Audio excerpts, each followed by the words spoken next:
Bem-vindos! O capítulo 19 do livro do Apocalipse nos desenha uma figura de como é quando o céu se abre e o Messias vem através do céu para a terra, para legislar e governar por 1000 anos. Nessa descrição, as pistas para a sua segunda vinda, pistas que apontam para trás milhares de anos, e literalmente podem nos dar um quadro geral, possivelmente o ano exato no nosso calendário atual, do retorno do Messias. Se isto é algo que interessa a você, obrigado por ter clicado nesse vídeo. Meu nome é Scott Clark, fiz uma descoberta espetacular e será um prazer compartilhar com você. Primeiramente, isso não é nenhuma previsão de arrebatamento pré-tribulacionista, não é uma previsão de nada. Nós olharemos para versículos bíblicos e eles nos darão os números. Isso é só o que faremos. É uma teoria que tenho há muito tempo. É uma descoberta que fiz e quero compartilhar com você. O tempo dirá se realmente é assim, mas quero compartilhar com você independente disso. Começaremos no Apocalipse 19 e vamos lá atrás com José do Egito e as 12 tribos de Israel. Em Apocalipse 19:11 lemos: E vi o céu aberto, e eis um cavalo branco, e o que estava sentado sobre ele chama-se Fiel e Verdadeiro, e julga e peleja com justiça. Seus olhos são como chamas de fogo, e em sua cabeça há muitas coroas, e ele tinha um nome escrito, que nenhum homem sabia, mas apenas ele mesmo. Este é o versículo importante que precisamos. E ele estava vestido em uma roupa imersa em sangue. Palavra importante, imersa em sangue. E seu nome era chamado Palavra de Deus. E seguiam-no os exércitos do céu em cavalos brancos e vestidos de linho fino, branco e puro. Estes são os santos anjos que retornam com o Messias em sua segunda vinda. Assim como os anjos imundos foram expulsos com Satanás 3 anos e meio antes. Mas repare que os anjos estão vestidos em linho fino, branco e puro. Mas no caso do Messias, suas roupas estão mergulhadas em sangue impuro. Sabemos que na Bíblia, vinho vermelho é um símbolo do sangue vermelho. E vemos isso no versículo 15. E da sua boca saiu uma aguda espada para ferir com ela as nações, e ele as regerá com vara de ferro. E ele mesmo é o que pisa o lagar do vinho, do furor e da ira do Deus Todo-Poderoso. Bem, sua roupa está manchada em sangue, mas realmente o que é vinho também. Esta relação entre sangue e vinho. Então, se você tivesse uma roupa que fosse até os seus tornozelos, e você pisasse um lagar de uvas, a sua roupa não ficaria encharcada de vinho? Mas é sangue também, e veremos isto em Isaías. Em Isaías 63, vemos a parte de uma conversa. No versículo 2, vemos o que parece ser uma questão dada ao Messias. Por que está vermelha a tua vestidura e tuas roupas como as daquele que pisa no lagar? Então realmente ele está dizendo, por que está vermelha a tua vestidura? É isso que ele está dizendo. E tuas roupas como as daquele que pisa no lagar? E na resposta, o Messias diz, eu sozinho pisei no lagar, e dos povos ninguém ouve comigo. Lembre-se que no capítulo 19 do Apocalipse, o Messias volta com o exército dos céus, com os anjos, mas as suas roupas estão limpas, brancas e limpas. Mas apenas o Messias tem as suas roupas todas manchadas em sangue. Eu sozinho pisei no lagar, e dos povos ninguém ouve comigo. Eu os pisei na minha ira, e os esmaguei no meu furor, e o seu sangue, viram como o sangue e o vinho andam juntos? Salpicou minhas vestes, e manchei toda a minha vestidura. Porque o dia da vingança estava no meu coração, e o ano dos meus remidos é chegado. No livro do Apocalipse, capítulo 14, também vemos este lagar. Isso tem a ver com a colheita das uvas da terra, as uvas da ira. E este também é o quadro da segunda vinda. Em Apocalipse 14:17 lemos, E saiu do templo, que está no céu, outro anjo, o qual também tinha uma foice afiada. E saiu do altar outro anjo, que tinha o poder sobre o fogo, e clamou com grande voz ao que tinha a foice afiada, dizendo, Lança tua foice aguda, e vindima os cachos da vinha da terra, porque já suas uvas estão maduras. E o anjo lançou a sua foice à terra, e vindimou as uvas da vinha da terra, e atirou-as no grande lagar da ira de Deus. E o lagar foi pisado para fora da cidade, no caso, a cidade de Jerusalém. e saiu sangue do lagar, sangue e vinho, até o freio dos cavalos, pelo espaço de 1.600 estádios. Havia sangue até o queixo dos cavalos. Em Apocalipse 5, vemos que o Messias é o leão da tribo de Judá e retorna como um leão. Gênesis 49:10 diz: o cetro não se arredará de Judá, nem o legislador dentre seus pés, até que venha Siló, e a ele se congregarão os povos, e ele amarrará seu jumentinho à vide, e o filho da sua jumenta à cepa mais excelente, e lavará a sua roupa no vinho, e a sua capa em sangue de uvas. Com este quadro pintado a respeito da segunda vinda do Messias, e suas vestes mergulhadas em sangue, e vemos porquê, entraremos em coisas interessantes agora. Agora voltaremos a um tipo, a uma sombra do Messias, no caso José. E voltaremos a Gênesis 37. E lemos que Israel era pai das 12 tribos de Israel. Teve 12 filhos, um deles era José. José era o preferido dele. E Israel amava a José mais do que a todos os seus filhos. Vemos em Gênesis 37:3, porque era filho da sua velhice. E vemos também, logo acima disto, podemos ver no verso 2 que José tinha 17 anos de idade. Número interessante. Mas Israel amou muito mais José do que os seus outros 11 filhos, porque era filho de sua velhice, e fez-lhe uma túnica de várias cores. Aqui começamos a fazer conexões, pois é uma roupa, uma vestidura, uma cobertura. E vendo, pois, seus irmãos que seu pai o amava mais do que a todos eles, odiaram-no. Então, os 11 irmãos de José o odiaram e não podiam falar pacificamente com ele. Bom, não vamos na história toda, pois quero que esse vídeo seja objetivo. O Messias deu sonhos a José, dizendo que ele seria líder, dizendo que eles dariam obediência a ele, que estariam acima dele. E isto acontece quando ele vai ao Egito e acaba por se tornar líder dentro do Egito, devido a certo faraó ao qual José interpretou corretamente seus sonhos, a respeito de 7 anos de fartura e a respeito de 7 anos de fome no Egito. E isso acabou por trazer a família de Israel para dentro do Egito. E então o Messias acabou porque era uma nação dentro de outra nação lá. Mas antes disso, vemos José tendo esses sonhos e contando esses sonhos à sua família. E seus irmãos começam a conspirar para se livrar dele. Então, se rolamos para baixo em Gênesis 11, vemos que seus irmãos invejavam ele, mas seu pai observava os seus sonhos. E José procurava por seus irmãos, e acabou por encontrar seus irmãos em um campo.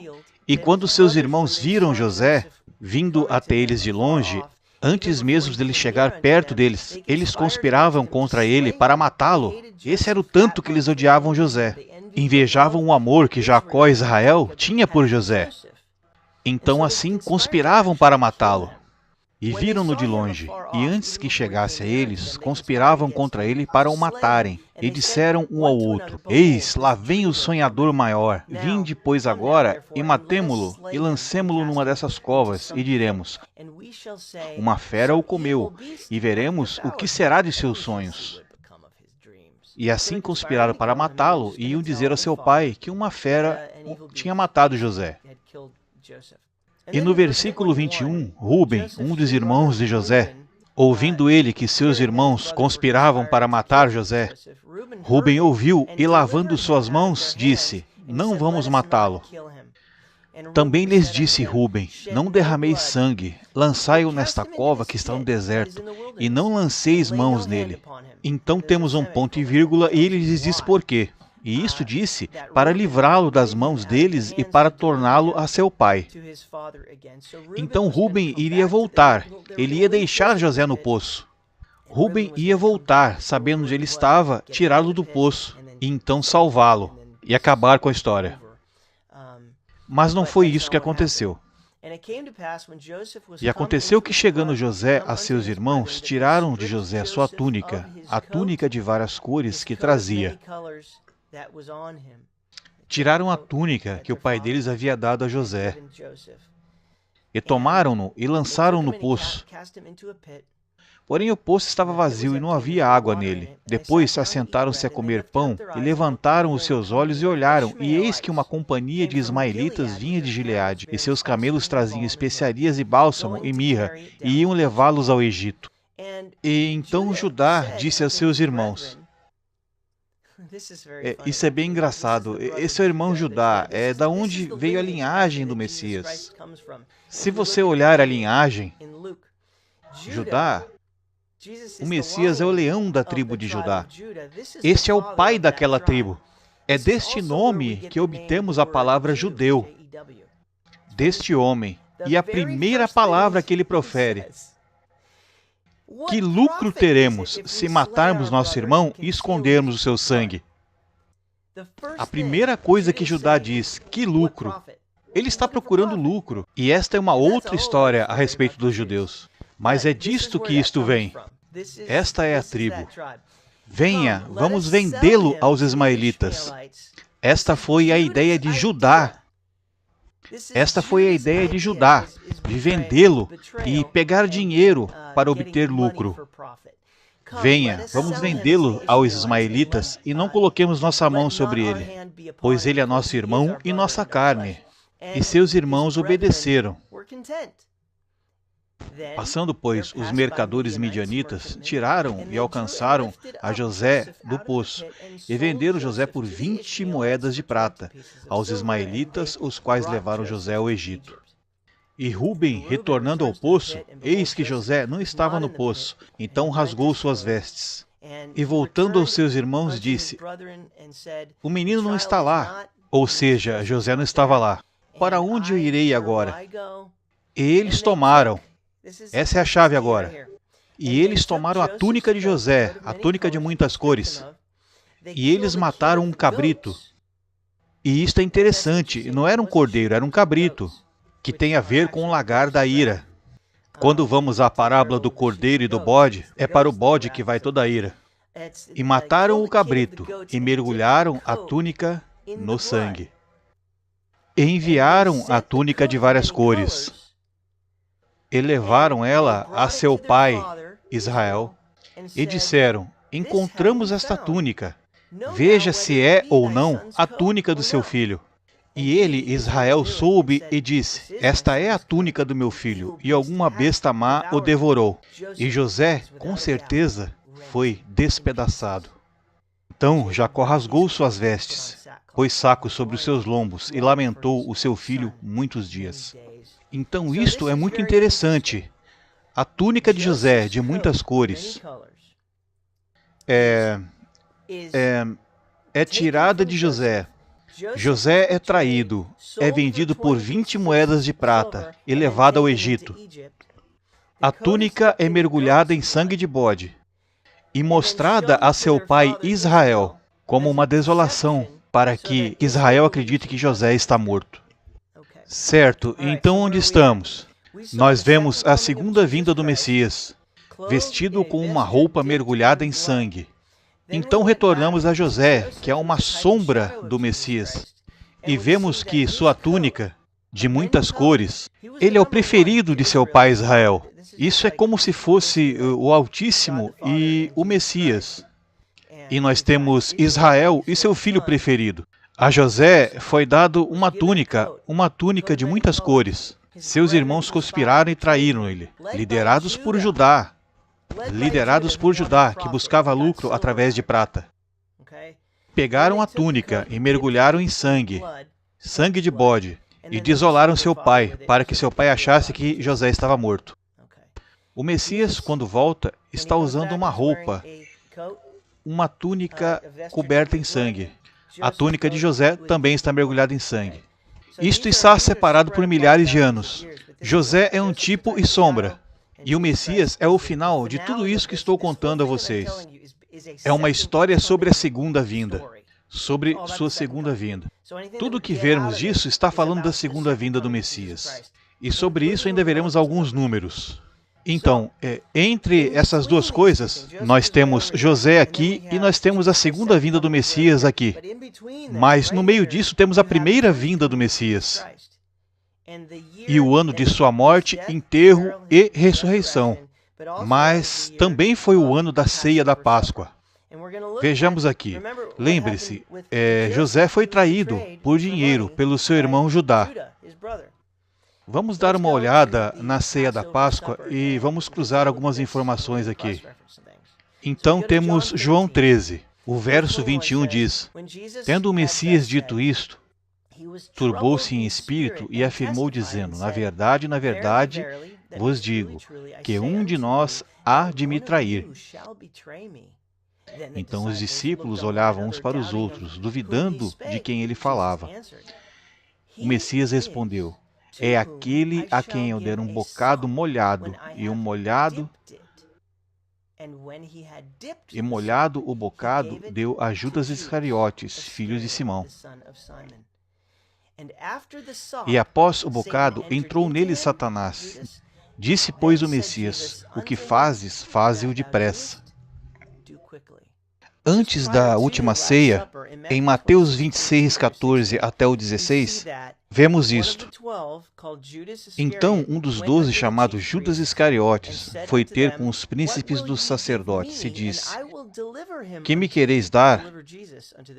Eu vou-lhe entregarei. E eles lhe pesaram 30 moedas de prata, e desde então buscava a oportunidade para o entregar. E isto ocorreu logo antes da última ceia, quando o Messias disse que um deles iria traí-lo. Ok, então o que aconteceu aqui? O Messias alerta que um dos seus 12 irá traí-lo. E acontece que é Judas. E o jeito que o Messias... Ele poderia ter simplesmente dito, mas ele não fez, ele usou o simbolismo. E o que ele fez? Ele mergulhou o pão. Lembre-se da palavra, mergulhou, é muito importante. É uma palavra de conexão. Nós temos em Apocalipse 19 que a vestimenta do Messias está mergulhada em sangue. Nós vamos a Gênesis 37 e vemos que a roupa de José está mergulhada em sangue.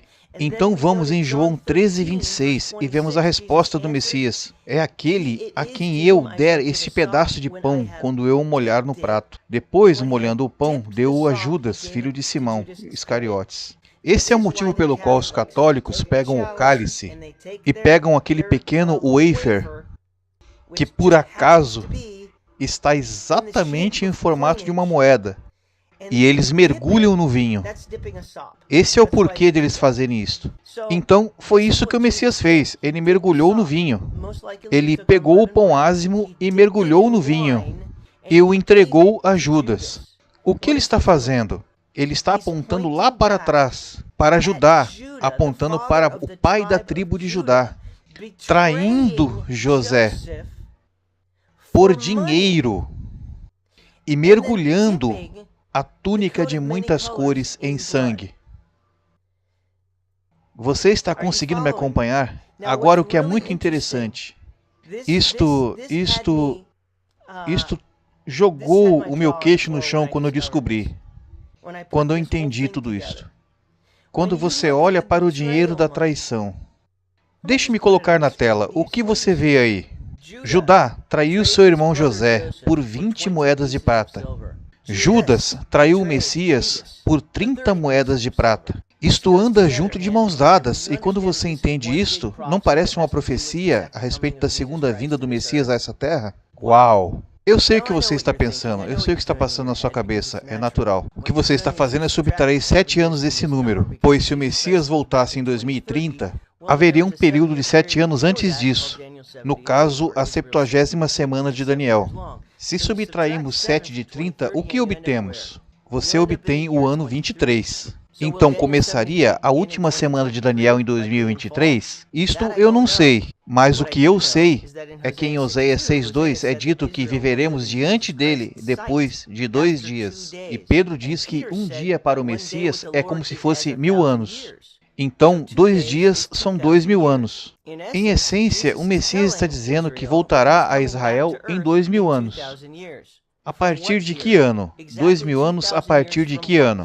Olharemos dentro disso neste canal. E acontece que tem coisas que você não pode fazer com outros números, mas pode fazer com 2030 e com 23. 2030 é uma outra forma de 23. Esses dois números andam de mãos dadas, 2023 e 2030. Em Judas 1,14 é dito que Enoque é o 7º depois de Adão, na linhagem de Adão até o Messias. Adivinha o que acontece com o 23º? É Jacó, Israel, e 7 mais 23 é igual a 30. Também, 20 mais 30 é igual a 50, que é um jubileu no calendário do Messias, e muitos acreditam que ele retornará num jubileu. Bem, de novo, não estou aqui para fazer previsões, não é o que estou fazendo. Estou apenas estudando a Bíblia King James, tentando fazer uma exegese, estou tentando puxar, retirar fatos dos textos. O fato é que José foi traído como uma sombra exata do Messias. Ele foi traído por 20 moedas de prata. O Messias foi traído por 30 moedas de prata. Ambos por Judá ou Judas. Ambos tiveram as suas túnicas mergulhadas em sangue. O Messias previu isso, apontando para José e para si mesmo, molhando o pão no vinho, e vinho representa sangue.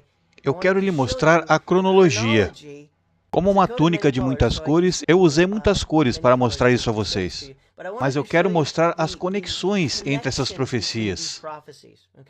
Na esquerda temos Gênesis 37, com versículos 3, 26, 27, 28 e 31, portanto é cronológico. E lá diz, Israel amou José, por isso coloquei José em amarelo, mais do que os outros, porque era filho de sua velhice, e lhe fez uma túnica de muitas cores. E então, quando vamos a Lucas, não está cronológico por capítulo, mas está cronológico seguindo uma linha de tempo. Lucas 3 é o começo do ministério do Messias, e diz lá que ele começou com 30. 30, a minha teoria é a teoria de 30. Inscreva-se e aperte o sininho, porque eu tenho muito mais para mostrar a respeito da teoria de 30. Você vai querer compartilhar, você vai querer falar para todos a respeito disto. Nesse canal, eu vou mostrar muitas coisas que vi ao decorrer desses anos, apontando para a teoria do 30. De novo, não sou marcador de datas. Simplesmente é o que é. Vou lhe mostrar os versículos. Lucas 3, 23. O Messias começou com 30 anos de idade, sendo filho de José. Esse foi o início do seu ministério. Então voltamos para Gênesis 37, 26. E Judas diz aos seus irmãos, que lucro teremos se o matarmos e escondermos o seu sangue? Olhe para Mateus 26, 14. E um dos 12 chamou Judas Iscariotes, que foi para o chefe dos sacerdotes. O que você me dará, e eu o entregarei a vocês? Judá disse aos seus irmãos, o que lucraremos? Judas Iscariotes disse aos sacerdotes, o que vocês me darão? Que lucro terei com isso? É exatamente a mesma coisa repetida. E ele diz, eu entregarei ele a vocês. E foi exatamente o que ele fez. Ele vendeu o Messias. Ele vendeu o Messias ao sumo sacerdote. E o próximo em azul, vemos, Judas o traiu. E no outro lado, em azul, vemos que a traição foi justamente vender José. Vender o Messias e vender José aos ismaelitas por 20 moedas de prata. E traí-lo por 30 moedas de prata. E então pegaram a sua túnica e mergulharam em sangue, a túnica de José. E, obviamente, cronologicamente, isso está referindo à segunda vinda. Na verdade, tudo isso aqui está apontando para a segunda vinda do Messias, com suas vestes mergulhadas em sangue. O objetivo dessa história é iniciar essa narrativa. Todo o objetivo da história de José e sua túnica coberta em sangue é avisar da segunda vinda do Messias com sua roupa mergulhada em sangue. E vemos isto quando o Messias molha o pão e entrega ele, no caso, a Judas. Então temos José, José, Judá, Judas. Que lucro! O que ganharei? Venda-o, entrega-o, venda José, traia o Messias. 20 moedas de prata, 30 moedas de prata, túnica coberta de sangue, roupas cobertas em sangue, 20 e 30. E o Messias no meio de tudo isto. Ele molha o pão, apontando para trás, para José, e apontando também para sua segunda vinda. É algo simplesmente espetacular. É uma profecia perfeita. É um cruzamento de referências perfeito. E o dinheiro tem números marcados. 20 e 30, pessoal. Segunda vida do Messias. É disso que essa profecia está falando.